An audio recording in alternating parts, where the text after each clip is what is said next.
నమస్తే, welcome to Yadav vision. నేను మీ నక్క Mahesh Yadav. Today our guest అంగవైకల్యం అడ్డురాదని నిరూపించింది. పట్టుదల ఉంటే అసాధ్యాన్ని కూడా సుసాధ్యం చేయొచ్చని తన ద్వారా తెలుసుకోవచ్చు. ఆమె ఎవరో కాదు, గత కొన్ని రోజుల క్రితమే మనం వీడియో చేయడం జరిగింది. దయ్యాల భాగ్య యాదవ్ ఇవాళ మనం పారా ఒలింపిక్స్లో గోల్డ్ మెడల్ సాధించి ఇవాళ మనం పిలవగానే మన స్టూడియోకి రావడం జరిగింది. సో తన జర్నీని, తన సంతోషాన్ని అడిగి తెలుసుకునే ప్రయత్నం చేద్దాం. నమస్కారం సిస్టర్. నమస్కారం అన్న. ముందుగా యాదవ్ విజన్ ఛానల్కి స్వాగతం, సుస్వాగతం. నిజంగా ధన్యవాదాలు తెలియజేసుకుంటున్నాను. ఓకే, అంటే ఎట్లా అనిపించింది ఆ జర్నీ? So happy. అసలు వెళ్తానో వెళ్ళనో అనుకున్నా. మనీ వర్షన్లో కొంచెం ఇబ్బంది ఉండే. సో దానివల్ల మన యాదవ సంఘాలన్నీ అన్న వాళ్ళందరూ చాలా హెల్ప్ చేశారు. సో వెళ్ళి రావడం జరిగింది. చాలా మంది వీడియో చేసి చెప్పగానే సహకరించినటువంటి ప్రతి యాదవ సోదరులకు కూడా పేరు పేరున ముఖ్యంగా ధన్యవాదాలు తెలియజేస్తా ఉన్నాం. కాబట్టి మీలాంటి సపోర్టు ఇంకా ఎంతో మందికి చెందితే ఖచ్చితంగా వాళ్ళు కూడా విజయాలు సాధిస్తారు. కాబట్టి మానవతా దృక్పథంతో మళ్ళీ మీరు అంటే అవసరం ఉన్న వాళ్ళకి చేయాల్సిందిగా వేడుకుంటున్నాను. సో అయితే ఈ గేమ్స్ కు సంబంధించి ఏ దేశంలో జరిగింది? కాంబోడియాలో జరిగింది. అంటే ఎన్ని దేశాలు రావడం? ఒక 6 దేశాలు పాల్గొనింది. అందులో ఇండియాకు గోల్డ్ మెడల్ వచ్చింది. అంటే ఎట్లా అనిపిస్తుంది? చాలా హ్యాపీగా అనిపిస్తుంది. అంటే వరంగల్ పోతే సన్మానాలు చేయడం అది కొంచెం ఊరు గ్రామస్తులు, మా స్కూల్ సార్ వాళ్ళు ఒకరు, అట్లా గ్రామంలో ఉన్న వాళ్ళ లీడర్స్ వాళ్ళందరూ వచ్చి సన్మానం చేసి వెళ్తున్నారు. స్కూల్ కూడా పిలిచి సన్మానించి. మీ స్కూలేనా? చిన్నప్పుడు ఆ స్కూల్కి వెళ్ళిన ఆ సార్ వాళ్ళు వాళ్ళ స్కూల్కి ఇన్వైట్ చేసి వాళ్ళ పిల్లల ముందర ఇన్స్పైర్గా, అంటే కొంచెం ఈ అమ్మాయి కూడా ఇట్లా చేస్తుంది, మీరు కూడా అట్లా వెళ్ళాలి అనేసి వాళ్ళకు ఒక స్ఫూర్తిదాయకంగా ఉంటుందనేసి స్కూల్కి పిలిపించి మాట్లాడిపించారు. వాళ్ళ ముందట సన్మానం చేయించారు పిల్లల ముందట. So happy. అమ్మ వాళ్ళు ఏమంటున్నారు? సో హ్యాపీ అంటే వాళ్ళు కూడా హ్యాపీగానే ఫీల్ అవుతున్నారు. అంటే వెళ్తుందో వెళ్ళదో అనుకున్న నుండి ఒక ఇంటర్నేషనల్ లెవెల్లో వెళ్ళి రావడం వాళ్ళకు కూడా గర్వంగా ఉంది. సో వాళ్ళు కూడా హ్యాపీ. అంటే పక్కన వాళ్ళు మీ బిడ్డకి ఇట్లా మెడల్ వచ్చింది అనేసరికి కొంచెం సంతోషపడతారు, కానీ ఏ మెడల్ వచ్చిందో కూడా తెలియని పరిస్థితి ఒరిజినల్ గా మాట్లాడతారు. ఎందుకంటే చదువులేని కుటుంబాలు, పొద్దున్న లేసి వ్యవసాయం చేసుకునే కుటుంబాలు.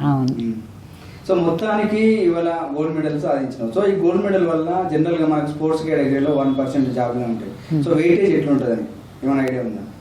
నార్మల్గా ఇక స్పోర్ట్స్ కోటాలో అప్లై చేసుకుంటే ఇంకా జాబ్స్ పడే అవకాశం ఉంటుంది. కొంచెం రిజర్వేషన్ ఎక్కువ ఉంటుంది అనమాట స్పోర్ట్స్ దాంట్లో.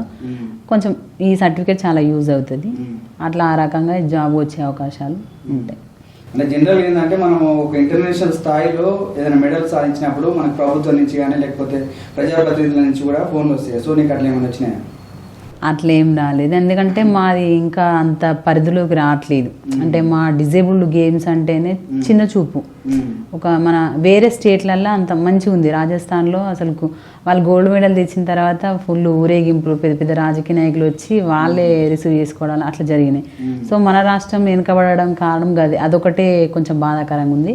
సో ముందు ముందు మన రేవంత్ అన్న హయాంలో అదేమన్నా సాధ్యమవుతుందేమో అనేసి అనుకుంటున్నాం. కల్వకుంట్ల కవిత గారి దగ్గర వాళ్ళ నుంచి కూడా ఫోన్ రావడం జరిగింది అని తెలిసింది. వచ్చిందా ఫోన్? వచ్చింది. మేకలలిత అక్క అని ఒక అక్క, నేను కవిత అక్క దగ్గరికి తీసుకెళ్తారా అనేసి చెప్పింది. బీర్లయ్య సార్ దగ్గర నుండి కూడా అంటే వేరే వాళ్ళు అంటే పర్మిషన్ తీసుకొని కల్పిస్తామనేసి చెప్పిండ్రు. దగ్గర సో వాళ్ళ దగ్గర ఆ సార్ దగ్గర కూడా వెళ్ళబోతా. సో హ్యాపీ, ప్రౌడ్ ఆఫ్, అంటే ఒక ఇండియా తరపున ఆడి రావడం చాలా గర్వంగా ఉంది, నువ్వు నా ఫ్రెండ్ కావడం వల్ల అనేసి చాలా మంది చెప్తున్నారు. ఈ ఆటలే కాకుండా మళ్ళీ నువ్వు అంటే నాకు తెలియదు అప్పుడు ఫస్ట్ ఇంటర్వ్యూలో నాకు ఐడియా లేదు, బట్ నువ్వు డాన్సర్, అంటే సింగిల్ లెగ్ డాన్సర్ అంటే బాగా ఫేమస్, ఫాలోవర్స్ ఇదంతా వ్యవస్థ ఉంది. సో ఎట్లా ఈ సింగిల్ లెగ్ డాన్స్ చేయాలని ఎందుకు అనిపించింది?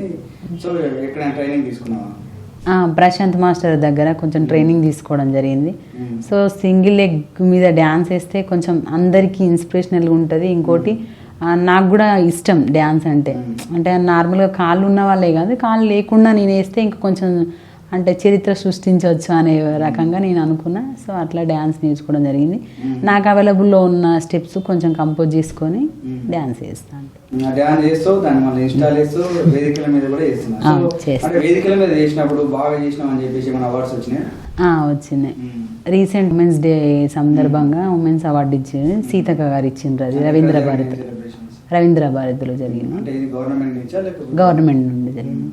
దానికి సీతక్క చీఫ్ గెస్ట్ అనమాట. దానికి అవార్డు రావడం జరిగింది.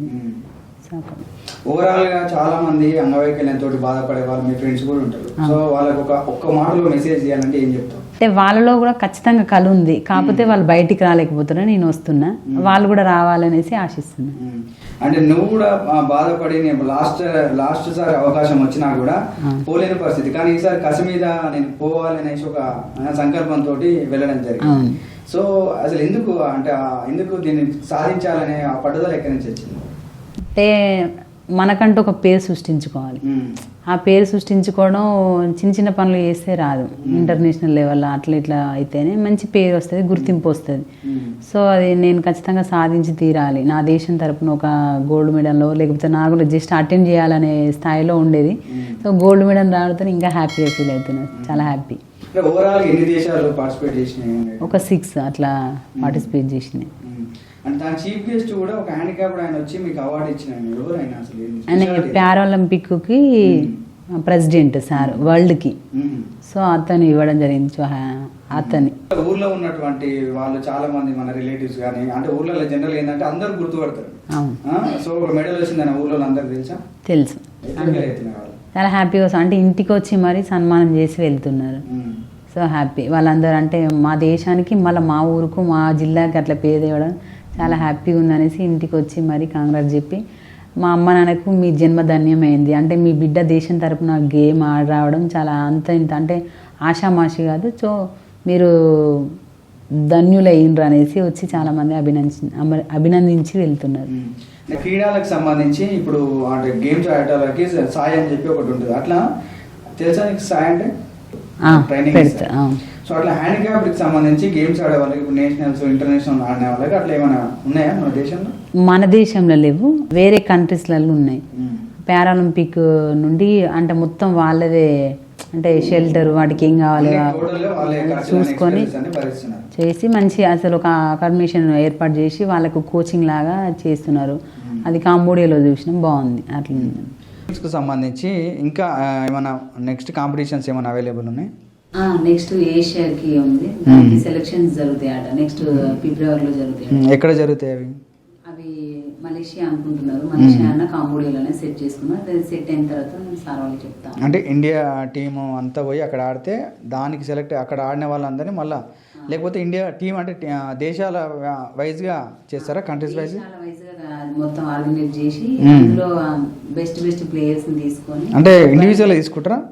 దేశం నుంచి ఒకరైనా ఇద్దరైనా దేశం నుండి ఒకరు, ఇప్పుడు రాష్ట్రాల నుండి ఒకరు తీసుకున్నారు. సో దేశం నుండి ఒకరు తీసుకొని అట్లా టీం చేసుకొని, దేశం నుండి ఒకరు ఇద్దరు తీసుకొని టీం చేసి వరల్డ్కి నడిపించే అవకాశం త్వరలో రాబోతుంది.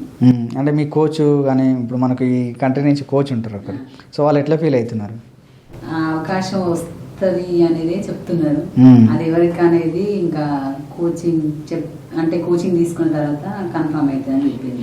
జనరల్గా కూడా ఒక కోచ్కి ఏముంటుందంటే మా పిల్లలు ఏదో ఒక మెడల్ సాధించాలి అని చెప్పేసి వాళ్ళకు కూడా ఒక సంకల్పం ఉంటుంది. అందులో మీరు గోల్డ్ మెడల్ సాధించారు. సో ఇంతకుముందు ఏమైనా మెడల్స్ వచ్చినాయా మన కోచ్కి సంబంధించి?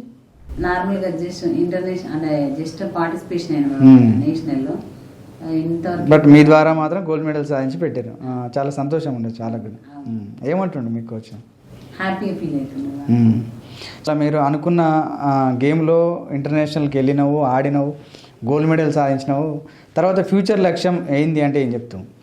అంటే నాలాంటి ఒక నలుగురిని తయారు చేయాలి. ఇంకోటి ఫస్ట్ నేను ఎదగాలి. నేను ఒక మంచి అంటే పొజిషన్లో ఉన్న తర్వాత వాళ్ళని ఇట్లుంటది, ఈ రూట్ ఇట్లుంటది అనేసి ఫస్ట్ మనం ఎదిగిన తర్వాత చెప్తే వాళ్ళు ఎవరైనా, మనం ఎదగక ముందుకే మీరు రండి అని చాలా మందికి చెప్పి చూసిన గేమ్స్కి వస్తారా అని అంటే అంత సాధ్యమైన విషయం కాదు, మేము రాలేము అనేసి అంటున్నారు. ఎందుకు అని అంటే ఇక్కడ నేనే ఏం సాధించలేదు కాబట్టి. సో జాబ్ దానికి సంబంధించిన అమౌంట్ ఏదైనా ఉండేది ఉంటే అవును ఆమెకి అట్లా ఉంది, ఆమె చెప్తుంది వెళ్ళాలి అనేది ఉంటుంది. సో నేనేం సాధించలేకపోయేసరికి వాళ్ళు కూడా కొంచెం నెగ్లెక్ట్ గా మేము వెళ్ళడం ఎందుకు అంత కష్టం అది అనేసి అసలు ఫస్ట్ నేను ఎదిగిన తర్వాత అట్లా చెప్తే వాళ్ళకి ఏమన్నా అంటే ఇన్స్పైరింగ్ ఉంటుంది. వాళ్ళు ఏమన్నా వస్తే వచ్చే అవకాశాలు. అంటే పొజిషన్ అంటే మంచి పొజిషన్ అంటే ఏం పొజిషన్ కావాలనుకుంటున్నాం? ఒక జాబ్ అంటే మంత్లీ ఇంత సాలరీ వచ్చే జాబ్ అట్లా వచ్చిన తర్వాతనే ఏం చెప్పినా వింటది సమాజం. అది జనరల్ హ్యాండిక్యాప్డ్ వాళ్ళకి సపరేట్ కోటా ఉంటుంది, మళ్ళీ దాంట్లో కూడా స్పోర్ట్స్ కోటా సపరేట్ ఉంటుందా ఏమైనా? అంటే డిజేబుల్ దాంట్లో కోటా అంటారు కానీ అసలు డిజేబుల్ వాళ్ళు మళ్ళా కేటగిరీస్ ఉంటాయి అన్న. డిఫెండ్ వాళ్ళకి, బ్లైండ్ వాళ్ళకి ఫస్ట్ కేటగిరీలో వాళ్ళు వెళ్ళిపోతారు అనమాట. వాళ్ళు ఎవ్వరు లేకపోతే ఫిజికలీ అంటే ఇట్లా కాలు చేతులు లేని వాళ్ళకి 4th ప్లేస్ లో ఉండే సార్. ఫస్ట్ ప్లేస్ లో వాళ్ళే ఉంటారు ఖచ్చితంగా, వెళ్ళిపోతాయి జాబ్. సో దాదాపు చాలా మందికి తెలియక అంటే ఈ మ్యాటర్ తెలియక పీసీసీ కోర్టులో మీకు జాబ్ వస్తాయి కదా, ఇంకా రాలేదా అని అంటారు. కానీ ఇందులో మళ్ళా కేటగిరీస్ చూసుకునే వారికి అట్లా వెళ్ళిపోతున్నాయి, మాకు కొంచెం లాస్ అవుతుంది అట్లా. సో అందుకనేసి ఈ క్రీడా దాన్ని ఎన్నుకొని అంటే డిసేబిలిటీలో ఉన్నటువంటి వాళ్ళకి సపరేట్ క్రీడకు సంబంధించి సపరేట్ కోటా ఉంటుందా? అంటే నార్మల్ వాళ్ళతో ఉంటే వీటికి ప్రత్యేకంగా ఉండాలి అనేది మేము కొంచెం ఫైట్ చేస్తున్నాం, ఖచ్చితంగా చేస్తా అనేది. ఇప్పటికైతే స్పోర్ట్స్ కేటగిరీలో అందరితో కలిపి ఉంది కాబట్టి ప్రయారిటీ ఖచ్చితంగా మీకే ఉంటుంది. ఓకే, ముందుగా యాదవ్ విజన్ ఛానల్ వాళ్ళకి ధన్యవాదాలు తెలియజేసుకుంటున్నాను. ఒక మంచి ఆపర్చునిటీ ఇచ్చి నాకు అంటే న్యూస్ నా ఇంటర్వ్యూ తీసుకొని ఒక మంచి అవకాశం కోసం వేచి చూసిన సమయంలో నాకు ఈ ఛానల్ పరిచయం అయ్యి నా న్యూస్ అంతా ఇందులో వేసి చాలా మంది దాతలు నాకు హెల్ప్ చేసేటట్టు అంటే వీడియో చేసి ఇందులో చేసినందుకు అన్న మహేష్ అన్నకు, రాజశేఖర్ అన్న గారికి నిజంగా ప్రత్యేకంగా ధన్యవాదాలు తెలియజేసుకుంటున్నాను. సో ముందు ఇంకా ఎన్నో విజయాలు సాధించాలనేది నా ఆశయం. ఈ ఛానల్ కొత్తగా ఏర్పడింది. సో చాలా మందికి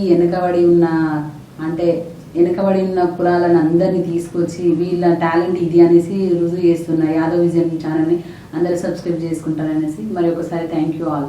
తెలంగాణ రాష్ట్రంలో తీసుకుంటే క్రీడలకు సంబంధించి చాలా వెనుకబాటుకు గురి కావడం జరుగుతుంది. క్రీడలను నమ్ముకున్న వాళ్ళు ఏ క్రీడను తీసుకున్నా కూడా వాళ్ళకి సరైన అవకాశాలు లేవని చెప్పేసి చాలా మంది క్రీడాకారులు కూడా చెప్తే నేను వినడం జరిగింది.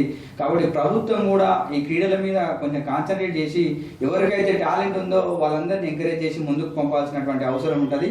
కాబట్టి దయ్యాల భాగ్య లాంటి అనేక మంది వికలాంగులు కూడా ఇవాళ చాలా మంది రకరకాల గేమ్స్ ఆడడం జరిగింది. ఇంతకుముందు వాలీబాల్లో కూడా చాలా మంది పారాలింపిక్స్ గోల్డ్ మెడలిస్ట్ కూడా సాధించిన వాళ్ళు ఉన్నారు. కాబట్టి మిగతా వాళ్ళందరూ కూడా ఈమెను ఆదర్శంగా తీసుకొని మీరు కూడా ముందు గొప్ప విజయాలు సాధించాలని మనస్ఫూర్తిగా కోరుకుంటూ ధన్యవాదాలు.